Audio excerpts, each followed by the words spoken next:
యోగ్యుడైన గురువునకు నీవు విధేయుడిగా ఉంటే అది శ్రేయస్కరము. నిన్ను నీ గమ్యమునకు తీసుకుని వెళ్ళగలిగేదిగా ఉంటుంది.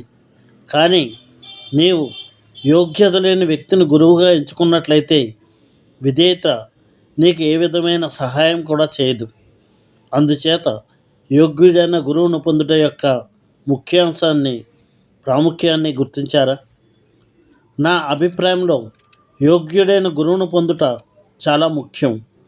ఇక ఆయనను పొందిన తర్వాత వారిని నీవు విడవకు. నీవు అట్టి గురువును పొందలేకపోయిన ఎడల అప్పుడు యోగ్యుడైన గురువు నీ వద్దకు పంపమని భగవంతుని ప్రార్థించుము. ఆయన తప్పక విజయం చేస్తారు. కానీ ఈ విషయంలో ఏ విధంగానూ సమాధాన పడడం జరగరాదు.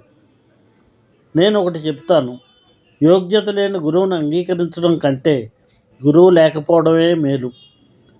యోగ్యుడైన గురువు లేకపోయిన ఎడల మనం పురోగమించలేకపోవచ్చును. కానీ యోగ్యత లేని గురువును అనుసరించి తిరోగమించడం కంటే గురువు లేకపోవడమే మేలు. అందువల్ల మనం ఈ విషయంలో చాలా జాగ్రత్త వహించవలనని నేను నా సహచరులకు చెబుతూ ఉంటాను. అది చాలా ప్రాణతుల్యమైన విషయం.